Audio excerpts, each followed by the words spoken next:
Hi everyone, thank you so much for tuning in on the podcast. Honestly, before we get right into this episode, I just want to remind you all that you can find this podcast on Apple Pods, Spotify, and Castbox as well. If you have any suggestions as to where else we can put this podcast, please reach out to me on my Twitter or Instagram. And if you would like to be a guest on the Honestly podcast, kindly fill in the form in the show notes. And here's what we have for you coming up on this episode. And what and blah blah blah. So we had to wait a whole year. And for some people, like, I went to UCU, so I'm not the brokest person on this planet. I can't provide it for.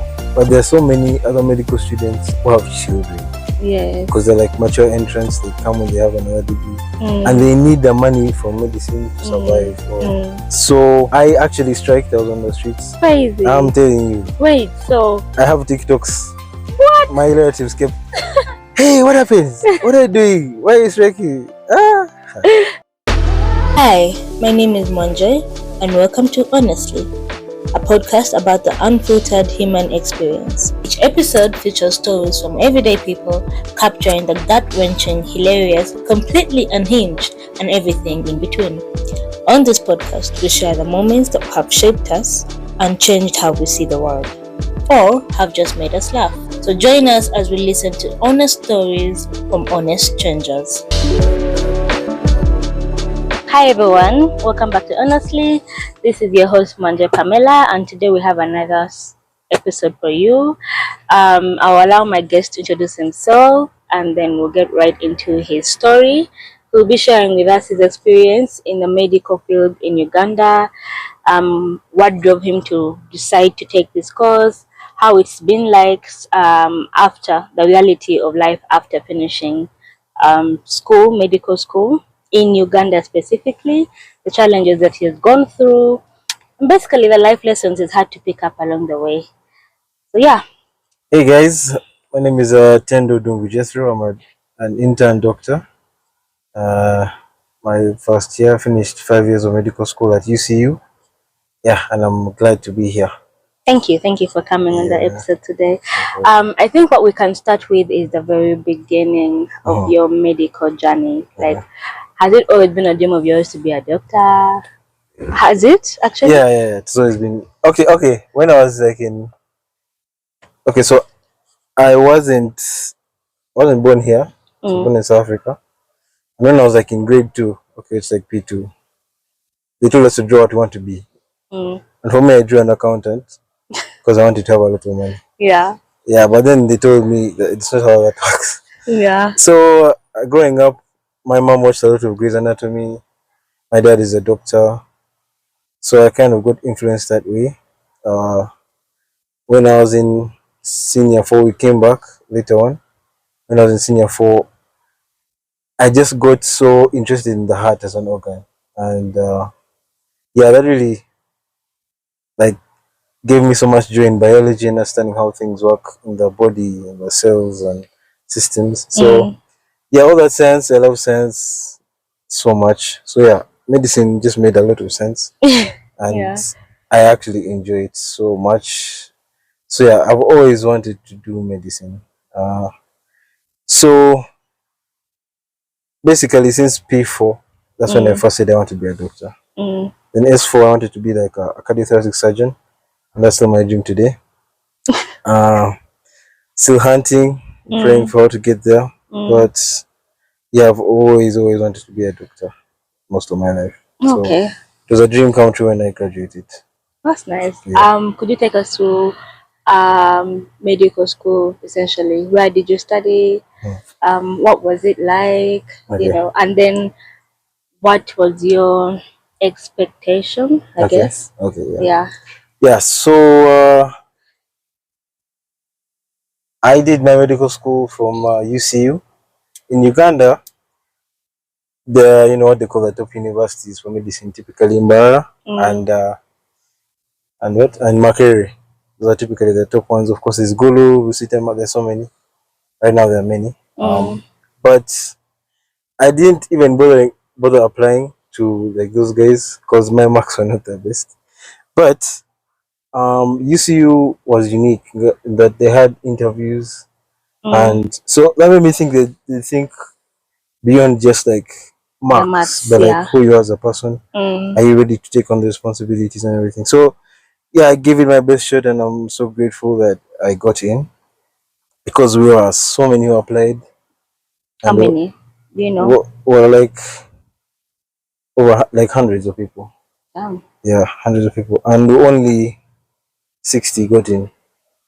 Yeah, so people had great marks, didn't get in, What? and I was like, how? This is the grace of God. That's crazy, yeah. Yeah, I think it was an interview, to be honest. Mm. Yeah, I really put in research and I looked up stuff and I practiced. So I think that helped me.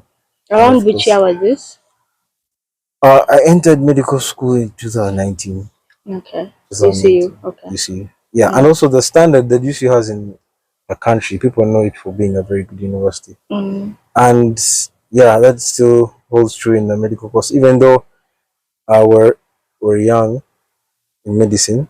So I graduated in 2024, and I was the second cohort to graduate. Okay. So the pioneers are just one year ahead of me. Yeah, but so the medical school experience, I had expectations because I said I watched Grey's Anatomy and all those things. So I was looking at the series, and that's what I thought was going to happen. And I watched a lot of YouTube and med school guys. So yeah, it wasn't too disappointing, but like yeah, first year, first semester, you start looking at dead bodies. Oh God. And you cut them up. God. Yeah, break bones. These are so. Yeah, there's a girl who was fainting and stuff.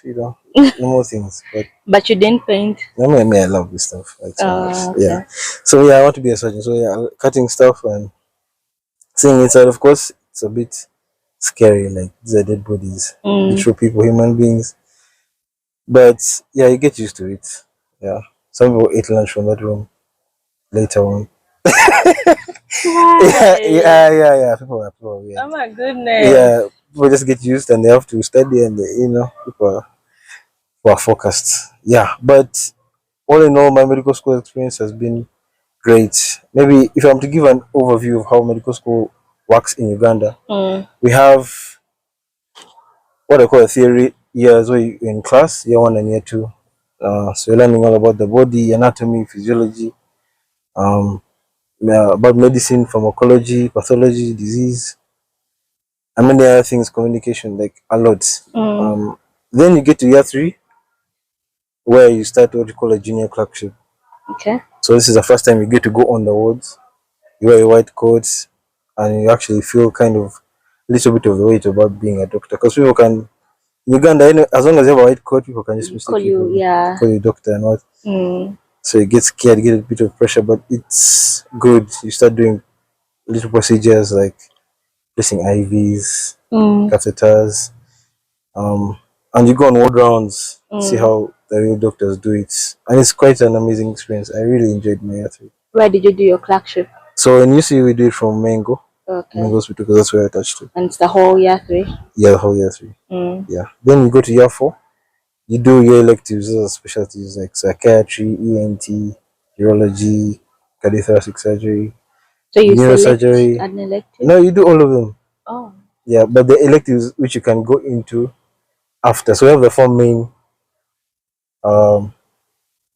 medical specialties or sections. So there's medicine, internal medicine, general surgery, pediatrics, and childcare, and then there's obstetrics and gynecology. Okay. There's the big four. So outside of that big four, there are many other things, what we call electives. So yeah. So you do those electives in year four, then year five you do senior clerkship.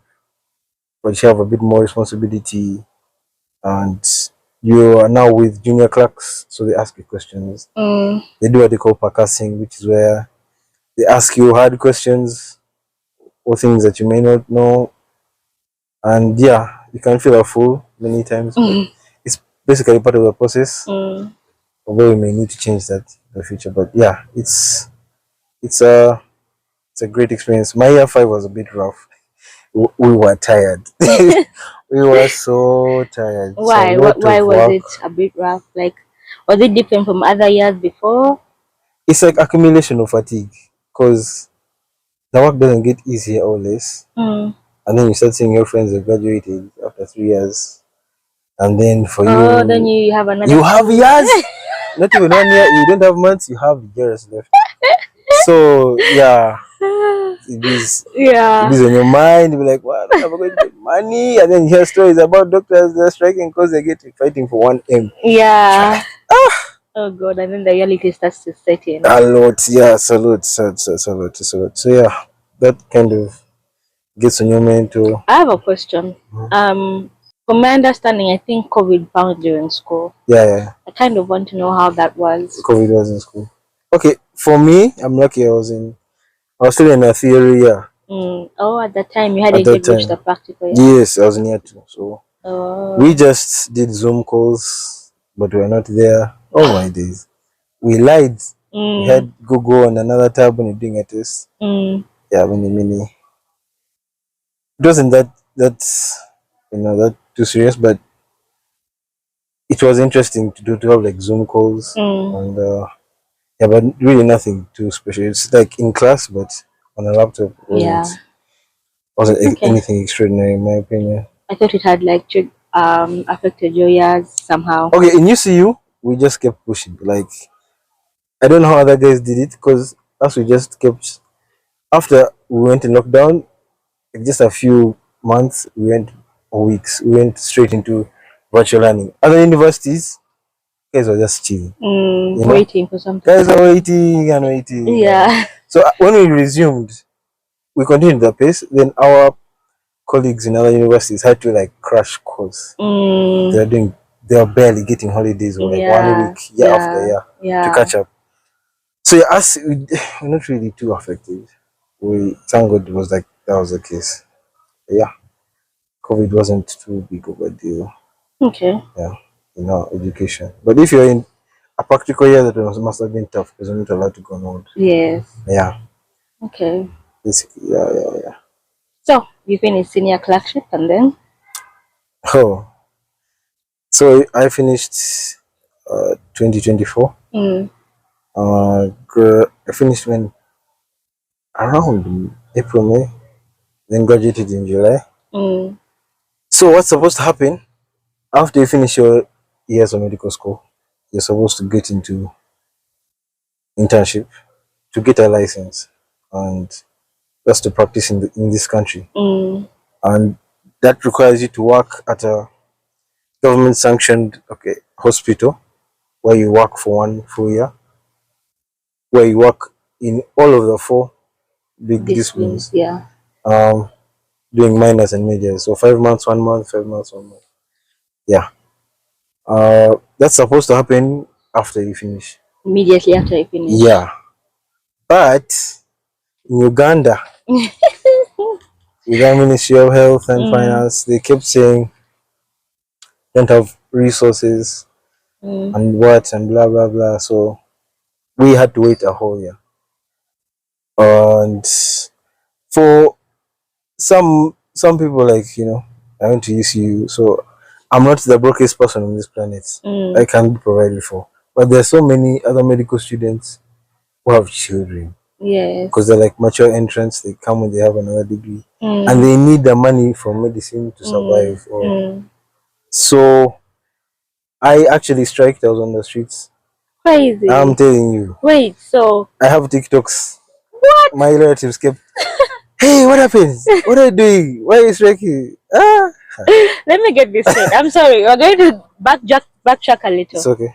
So what happened was, so you get done in May, So yeah, 2024. yeah. You graduated July 2024. Yep. And then your expectation was probably August or September. Exactly. You're inside. Yeah. You're in the hospital.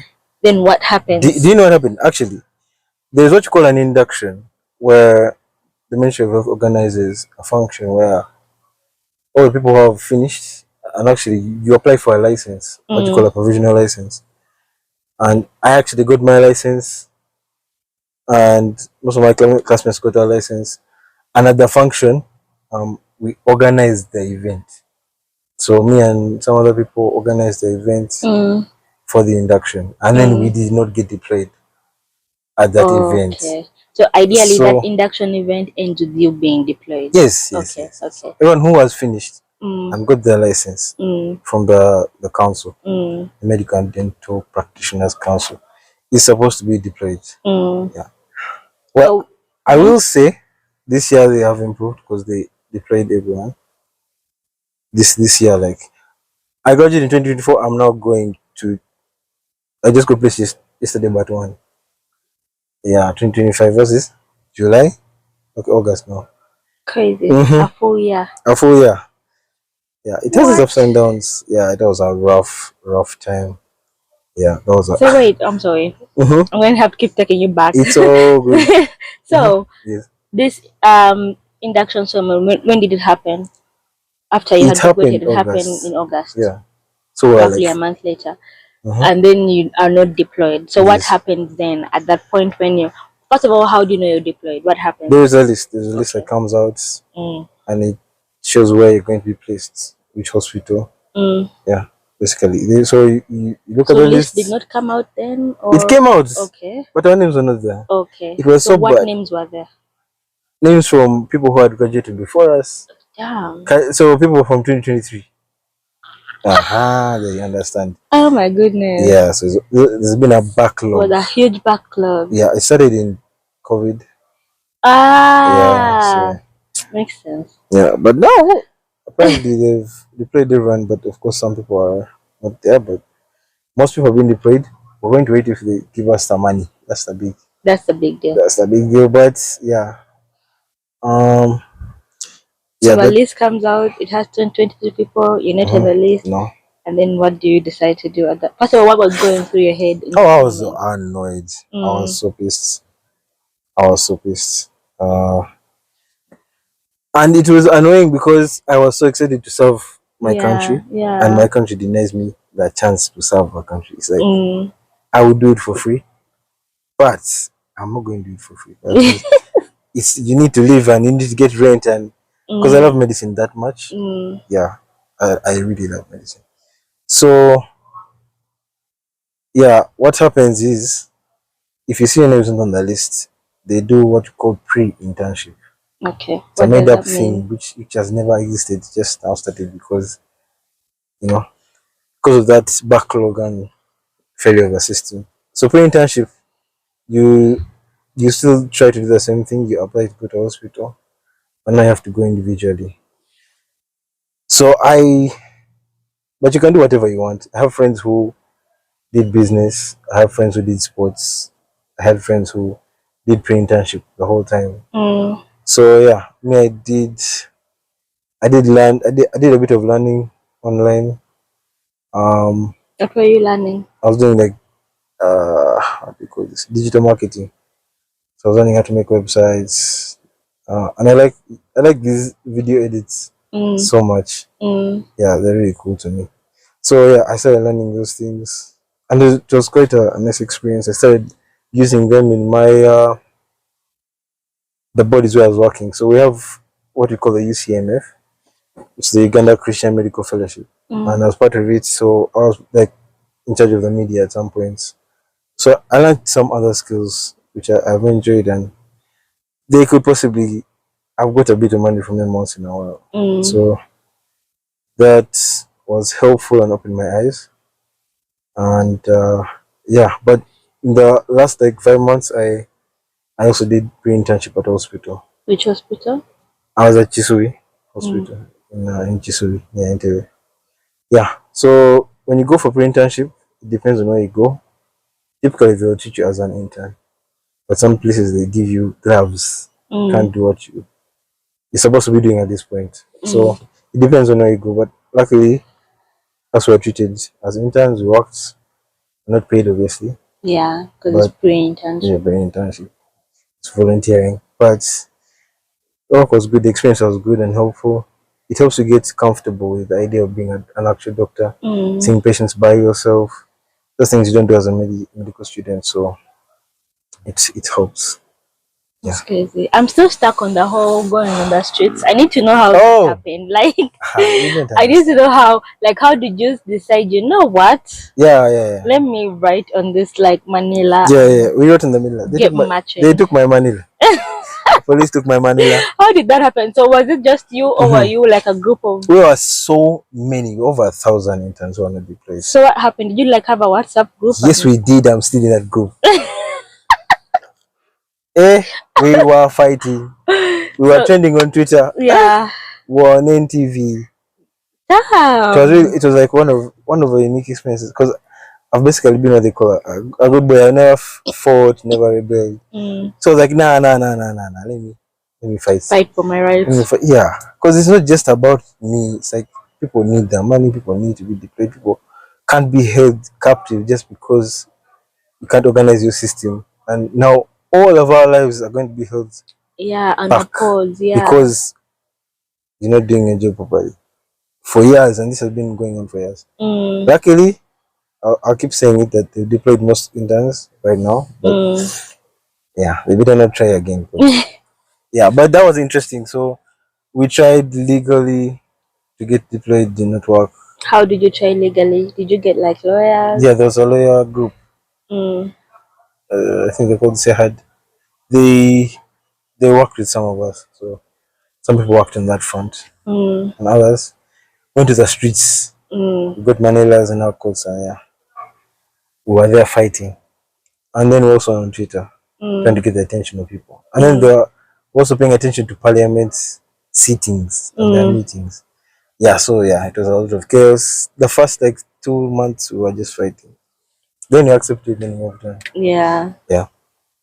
But it was quite an interesting experience. How did it affect your mental?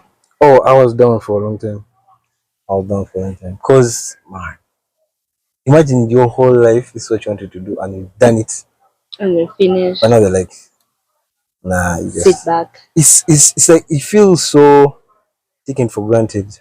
Yes. I feel like you're going to steal money and you see other people being paid so much for doing, I don't know, man. I'm not going to judge anyone's but like, yeah, but you're literally saving lives. Yeah, and people are not sleeping. Like you do 48-hour shifts and stuff like that, and you want to serve. Yeah, most doctors want to serve, want to help people, but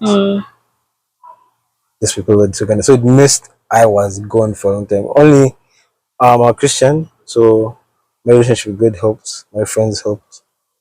And yeah, we got out of that bad state. But yeah, it was bad for some time. That's so sad. Yeah. How about your parents? How were they in this whole situation? Like, were they? I don't know how. I don't know. Like, what role did they play in this journey? Let's say, of you trying to make sense of the situation. Well, they were just pissed because they paid for a doctor to come out. The doctor came out, but still nah. The country jammed. The country refused. So they were annoyed, but the parents are calm people. So they were just annoyed repeatedly. Yeah. But yeah, they supported me. Of course, I thank God that I have parents, first of all, and parents who can support me at my big age. So I'm grateful to God for them so much. And my dad's a doctor. And even in his days, internship was not so nice. But at least they went on time. Yeah. But I love my parents, so yeah. Shout out. Yeah. That's nice to hear. I guess my question would be looking back at that experience, do you think in your head, first of all, two questions, are there things that you feel like had you not gone through that you would not have learned? And so like it kind of makes you grateful for going through that. Like for instance, had you not gone through it, you'd not have known about parliamentary sittings or Facts. whatever. I would never ever in my life watch that stuff. It's live on YouTube. Hundreds of views. People don't watch that jazz. Yeah. But like we watched and we learned about how government works, how it's not only the fault of the Ministry of Health, but also the Ministry of Finance, and how government works, how they pay, because they get money quarterly, not monthly. So when you don't get your money every month, you understand. Yeah. And I did learn um, patience. I did learn that yes, they are delaying us by a year, but it's up to you to use that year. Even though you're not supposed to have that year, it's forced on you. You are still an individual who has to take responsibility upon yourself. Be like, yes, they've messed me up. What will I do now? If you just Yeah. spend the whole time sulking And and whining. whining, you have no one's going to tell you, man, stop sulking. Because you know you're right to sulk, but it's not helping you, it's not helping anyone.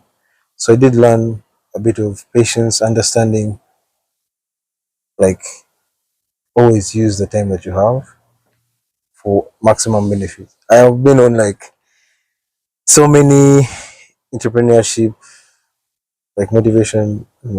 Like guys like I don't know, a guy called Dave, a CEO, Yes, the him, podcast driver CEO. Alex Yeah. Hormozy. Mm. I've been put on so many, you know, not medicine related kind of endeavors because Mm. of this time. More interested in it, more invested than I would have been. So there is that positive for sure. There are always things that can come out of bad situations. Mm. I agree. Yeah. So I did learn a bit from that time, and that I could riot. You know, I can riot, You could be a guys. bad boy. Guys, if you need a rioter, I'm here. Ask Pamela, and then she gives you my number. Riot. I Yeah. have actually never read it. I don't know.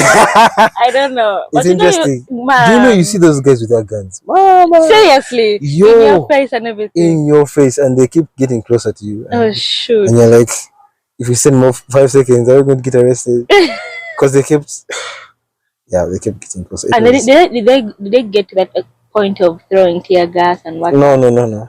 No. Thank God. But they were started squeezing my boy, and I was right there. It was rough. Yeah, but yeah, we learn from those things. Oh my Really, goodness, that is one hell of an experience, though. yeah, The whole yeah. rioting thing is mad. It is. Those things It can go is. south They can. quickly. Yeah, but you know, we experienced. I think we were 3 or 4 UC people. Mm. There is to Makerere.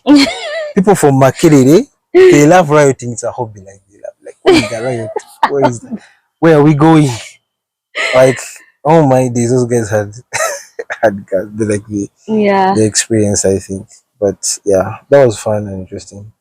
The situation wasn't, but the experiences I got from there were good. Mm. Were interesting. Yeah. That's nice. I like that. Yes. Despite it being a bad situation, you Mhm. kind of figured out how to make it work. Yeah, and also maybe just to give uh, a tip, make sure you know what you're getting into. Like, make sure if you're going to write, know who you're writing and know where to stop. Mm. Because if you didn't stop, I don't know where it would be now. It would be Mm. Edimutwe and Besiji inside those prisons. So Mm. make sure with people who understand what's going on. Who, because we had people who are like, hey, if you get arrested, there's this lawyer going to call you. So we're kind of prepared, but thank God we didn't overdo it. Mm. Yeah. To get to that point. Yeah. Okay. A lot of I don't know if there's anything else you want to share. Oh, absolutely. Mm-hmm. First of all, the importance of friends in medical school Mm. is so heavy. Uh, you cannot learn. There is so much to learn in medical school, and it's too much, literally. In fact, they say the course should be 7 years if you to understand everything better, but it's usually 5. Mm. So it's like you're drinking from a fire hose. Like a lot. Mm. It's Mm. not very okay. It can get complex, but it's not extremely complex. But it's a lot of information. Content, yeah. Yeah, having friends who you can discuss with, who you can rely on when you're going to wards, who you can present cases with, who you can clerk with, who you can run around with and learn from, and who like you can talk to when things are tough. Because things got tough a lot, Mm. and I had a group of friends who were very helpful to me. I'm very lucky for the friends that I got. So we even meet today, like a lot. A lot of my friends are from good school. Yeah. So make sure you get good friends. And another thing I'll give you is a warning. If you want to do medicine in this country, get ready to endure. It's not, And persevere. yeah, you need to persevere. It's not that simple. You meet hurdles, a lot of hurdles. But if please don't do this course for your parents, don't. This is not a course you do for your parents. You can do other things for your parents and give them a paper. This paper is a heavy one. It's two courses, Bachelor of Medicine and Bachelor of Surgery. So it's What? It's a 2-in-1. It's a dual degree. It's a dual degree. Crazy. So if you're going to do this, please make sure that you're sure. Make sure that you love it. It's a very lovable thing. It's amazing. It's beautiful. Medicine is amazing. But if you do not love medicine, don't force yourself, please. You can do medical adjacent things or you can do them from another country. But if you don't love it, just find something you love. Find something you love. Yeah. It's a beautiful thing because I've been through a lot of hardship because of this thing, but I love it so much that it's worth it. For me, it's worth it. The years are worth it. The delay is worth it. The way it's so hard to learn and the respect you have to give to these seniors when they do not respect you at all and they'll shout at you for nothing is worth it because I love it so much. So if you don't, the breaking points are many. Yeah, there were some people who are interns when I was a medical student and they were like, I'm dying. You know? So if it's not worth it to you, please do not do it. Yeah. Then maybe a final thing would be like, I've been a Christian most of my life and that has helped me so much, taken me through so much. God has been with me through everything. Even when no one is there in my room alone, dying, God has been there for me. So if you can have, Christian friends, keep going to church if you're Christian. Just thank God. He's really good. They call him in time of need. He's a helper in time of need. He will be there for you more than any human being can or anything else. Yeah. So that is the story. Okay. Thank you so much for sharing your honest story. No problem. I think listening to it in my head, I just kept replaying like where your mind might have been in those very, very hard moments. And I'm kind of proud of the way you were able to, not kind of, I am proud of the way you were able to, make something out of nothing, literally. Because I was thinking in my head, what would I do? Like, I have finished 5 years of school and you're telling me that I can't go and practice it? I don't know. Anyway, you know what? You never know what you can put up with until you're in that situation. Because I feel like even you and riots was not a thing. No way near. I was not getting near. Until you were in that situation, So I guess that's why it's important for us to go through these very, very hard things. They help us discover parts of ourselves we didn't know we had. So, thank you so much, Tendo, for sharing your story. No problem. Thank you everyone for listening and tuning in for today's episode. If you have any thoughts on this, please feel free to share them, and can't wait to have you guys listen to our next episode as well. Bye-bye. Bye.